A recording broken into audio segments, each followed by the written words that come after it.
কৃষ্ণ কৃষ্ণ শংকৰ গুৰু হৰিৰাম আজি এটা বিষয় লৈছো হেতু হৈছে কপিল দেৱৰ আৰু মাতৃ দেৱহতীৰ মাজত হোৱা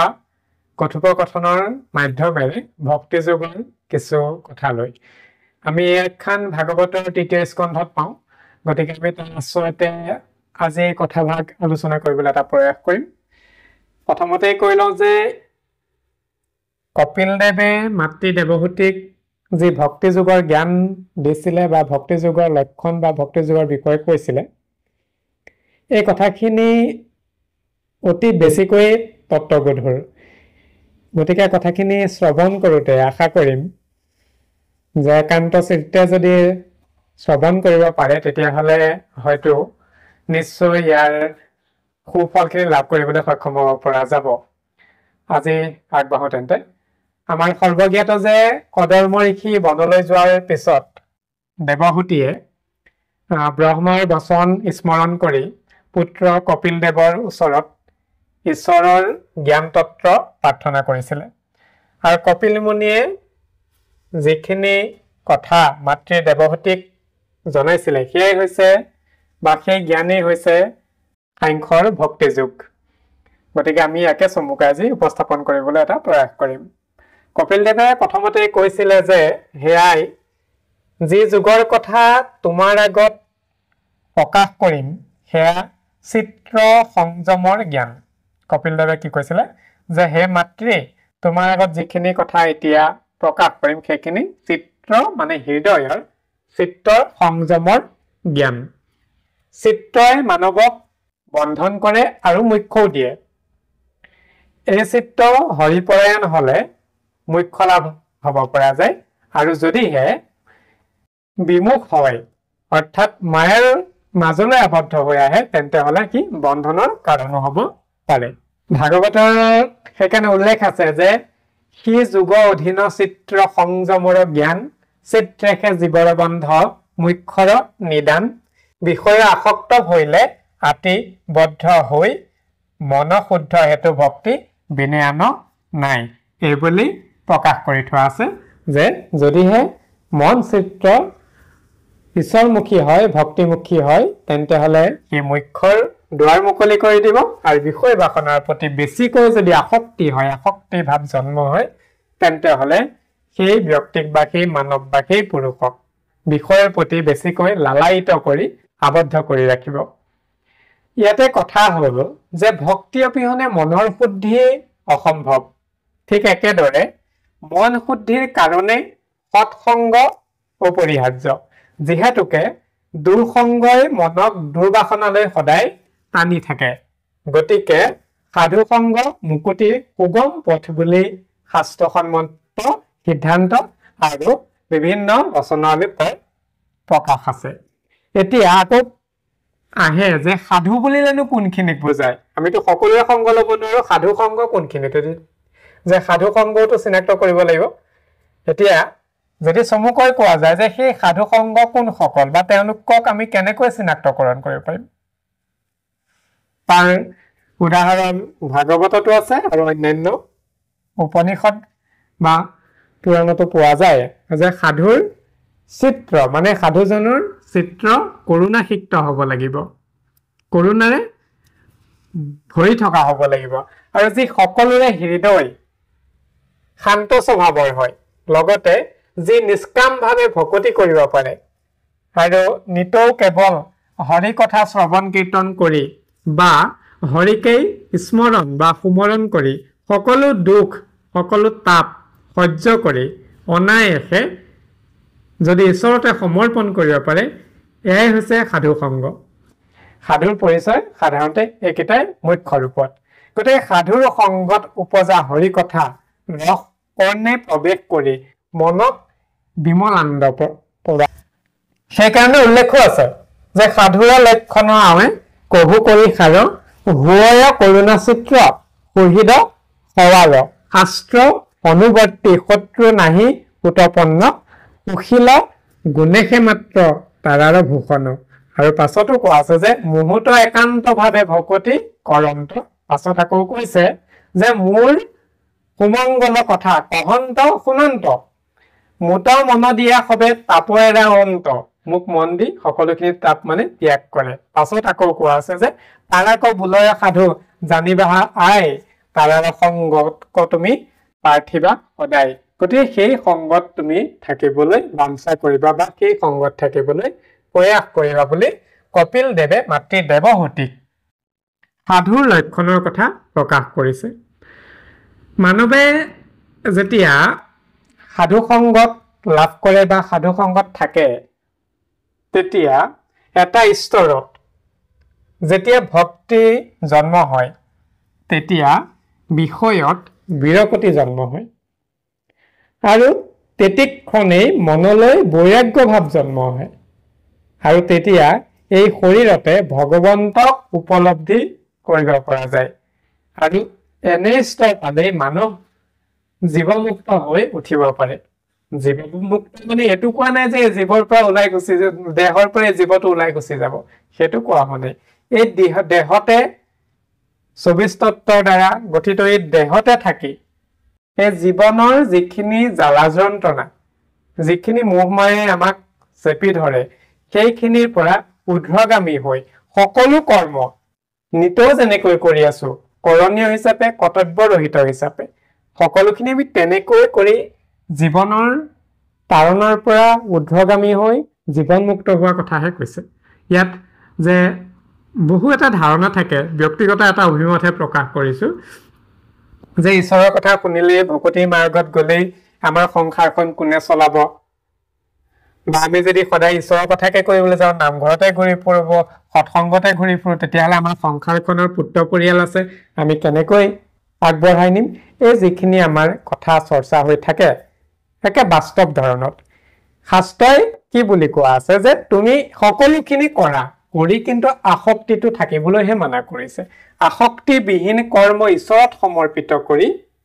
এই জীৱনৰ পৰা বা এই জীৱনৰ মাজত থাকিও সেই পীড়াৰ পৰা সেই যন্ত্ৰণাৰ পৰা ঊৰ্ধ্বগামী হৈ জীৱন মুক্ত হয় সেই কথাহে শাস্ত্ৰই প্ৰকাশ কৰিছে এই পৰিয়াল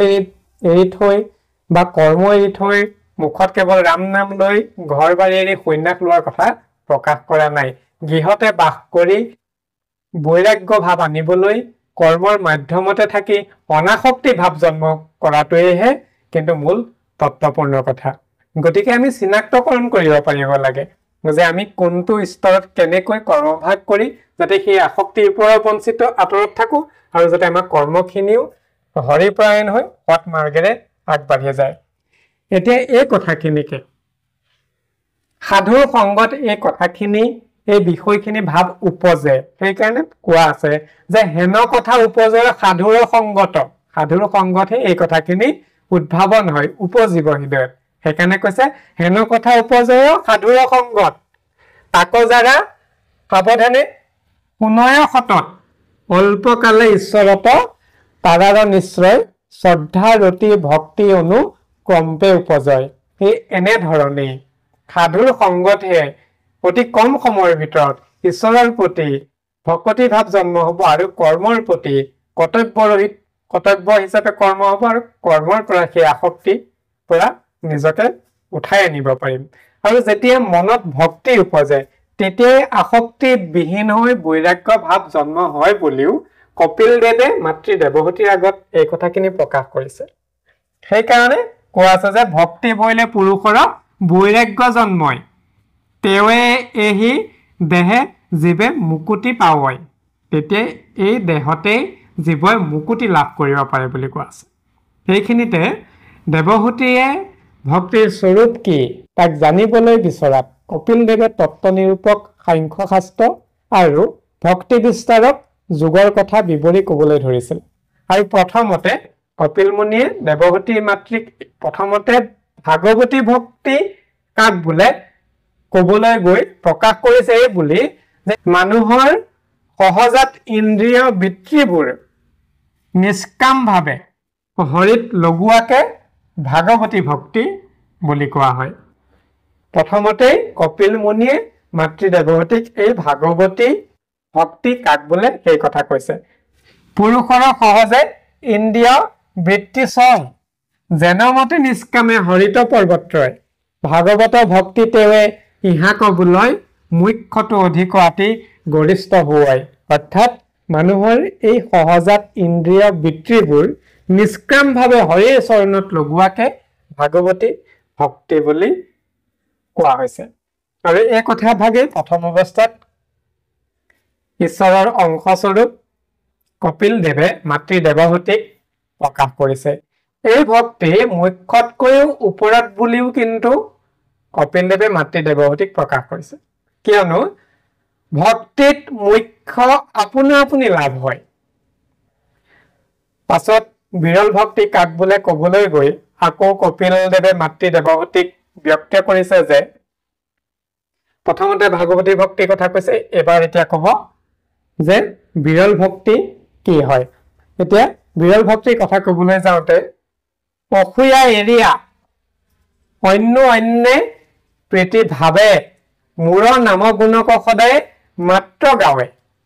সাজুৰ্য মুখ্য কোমূৰ ইচ্ছা নকৰয় বিৰল ভকতি মাতৃ আৰাকে কহয় কৈছে সাধুৰ সংগত থাকি পৰস্পৰে অসূয়া অপ্ৰীতি ভাৱ ত্যাগ কৰি কেৱল মাত্ৰ সম্প্ৰীতি ভাৱেৰে আৰু হৰিগুণ শ্ৰৱণ কীৰ্তন কৰি অথবা হৰিৰ ৰূপ দৰ্শন কৰি মুখ্যকো পাঞ্চা নকৰাকৈ যি ভকতি কৰে সেয়ে হৈছে বিৰল ভকতি কি বুলি ক'লে পৰস্পৰে অসূয়া ভাৱ ত্যাগ কৰিব লাগিব সম্প্ৰীতি ৰক্ষাৰ কাৰণেই কৰিব লাগিব আৰু কেৱল মাত্ৰ হৰিগুণ শ্ৰৱণ কীৰ্তন অথবা শ্ৰীহৰিৰ ৰূপ ধ্যান হৃদয়ত কৰি আৰু মুখ্যকো বাঞ্ছা নকৰাকৈ যি একান্ত চিত্ৰে ভক্তি কৰে সেয়াই হৈছে বিৰল ভক্তি য'ত নেকি নিৰ্গুণ ভক্তিৰ বীজ অংকুৰিত হৈ থাকে য'ত নেকি সগুণ বা সকামী ভকতি নাথাকে আৰু তেনে লোকে যিসকল লোকে এনে ভক্তি কৰিব পাৰে তেওঁলোকে নিবিচাৰিলেও ভক্তিৰ প্ৰভাৱতেই আপোনা আপুনি তেওঁলোক বৈকুণ্ঠ লাভ কৰিব পাৰে আৰু অবিদ্যা নাশ হোৱাৰ ফলত তেনে ভক্তই নিবিচৰাকৈ সকলো বিভূতিৰ সেই ভক্তৰ সংগ দিয়ে আৰু তেনে ভক্ত বৈকুণ্ঠৰ পৰা কদাচিতো পতন নাই বুলি কোৱা আছে কিয়নো তেওঁলোকক কালৰ বা সময়ৰ চকুৰিয়ে কেতিয়াও পৰখিব নোৱাৰে সেইকাৰণে কোৱা আছে যে যাৰা সৰ্বভাৱে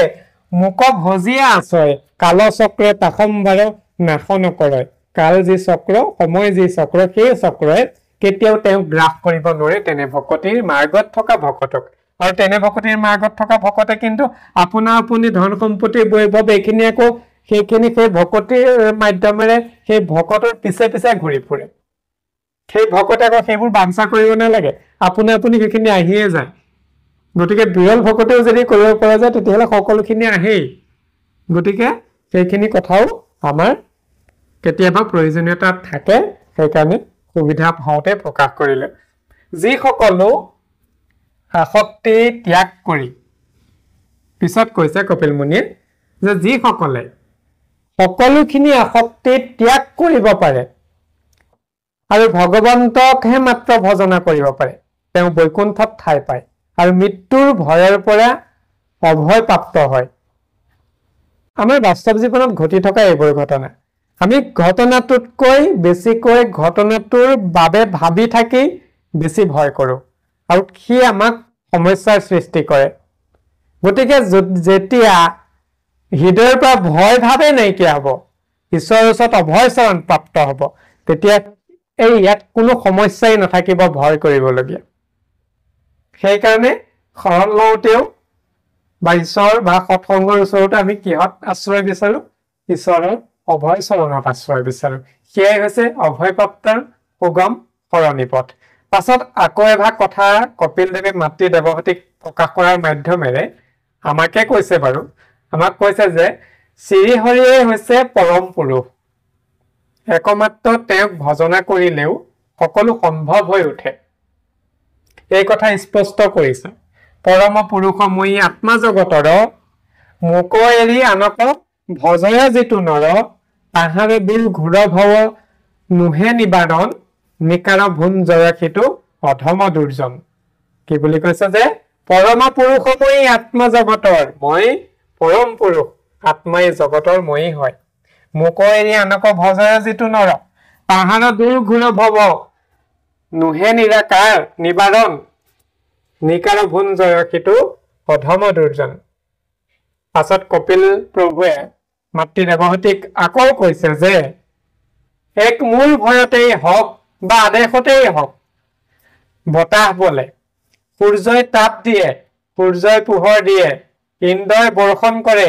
অগ্নিয়ে দাহ কৰে আৰু কালে সময় সংহাৰ কৰে বা কালে সংহাৰ কৰে। এই কথা স্পষ্ট কৰিছে যে মুক ভয়ে বায়ু সূৰ্য অগ্নি পুৰন্দৰে কালবৃষ্টি আদি কৰি কৰ্মক আচৰে এহি মূৰ ঐশ্বৰ্য জানিয়ে সাধু ছয়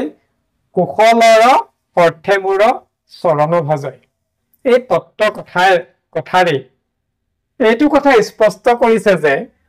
সম্পূৰ্ণ দেৱতাসকলে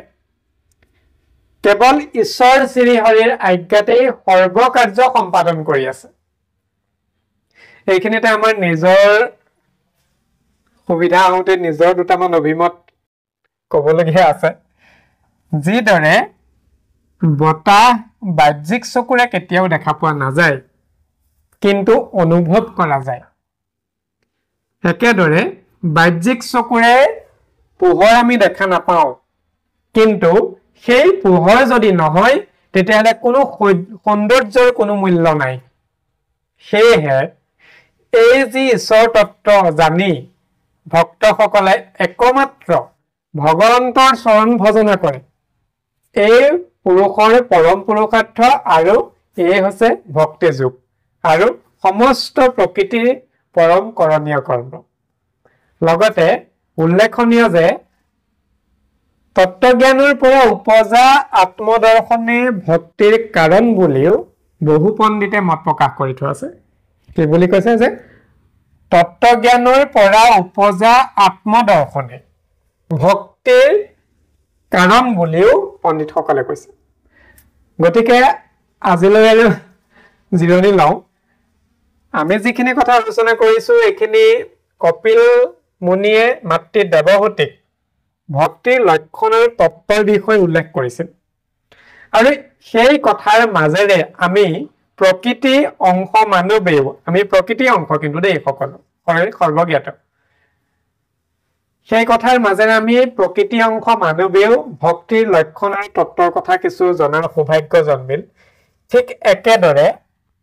প্ৰকৃত তত্ত্ব গধুৰ বিষয়সমূহ সঠিক ৰূপে জ্ঞাত হৈহে প্ৰচাৰ আৰু আলোচনা কৰিলে সৰ্বলোকৰ অবিদ্যা দূৰ হৈ অভয় জ্ঞান প্ৰাপ্ত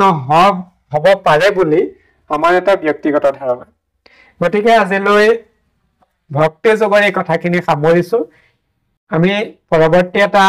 আলোচনা অতি কম সময়তে কপিল দেৱে মাতৃ দেৱহতীক সাংখ্য যোগৰ জ্ঞান কেনেকৈ দিছিলে সেই কথাও আলোচনা কৰিবলৈ প্ৰয়াস কৰিম। গতিকে আজিলৈ এৰিছো। ভকত আৰু সুধী সমাজৰ আগত এই কথাখিনি উপস্থাপন কৰি ভকতিৰ মাৰ্গৰ যিখিনি গধুৰ তত্ত্ব সেইখিনি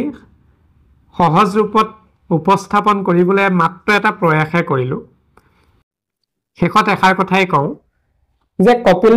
কপিল দেৱে মাতৃ দেৱহতীক যিখিনি জ্ঞান দিছিলে সেইখিনি জ্ঞান দেৱহতীৰ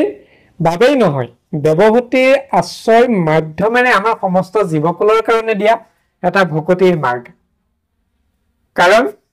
ভাগৱতখনেই সম্পূৰ্ণ হৈছে আমাৰ দৈনন্দিন জীৱনত প্ৰয়োজন হোৱা তাত আদৰ্শখিনি সন্নিৱিষ্ট হৈ আছে আৰু ঠিক একেদৰে গীতাখন হৈছে জ্ঞান। গতিকে জ্ঞান আৰু ভাগৱতৰ পৰা পোৱা এই আচৰণ যদি জীৱনশৈলীত কিঞ্চিতো যদি অধ্যৱসায়ৰ মাজেৰে প্ৰয়োগ কৰিব পাৰো তেনে নিশ্চয় সাৰ্থকতা অপৰিহাৰ্য আৰু সাৰ্থকতা আহি পৰিব। গতিকে জীৱন সুগময় হ'ব বুলি আমাৰ ধাৰণা। কৃষ্ণ কৃষ্ণ শংকৰ গুৰু হৰিৰাম।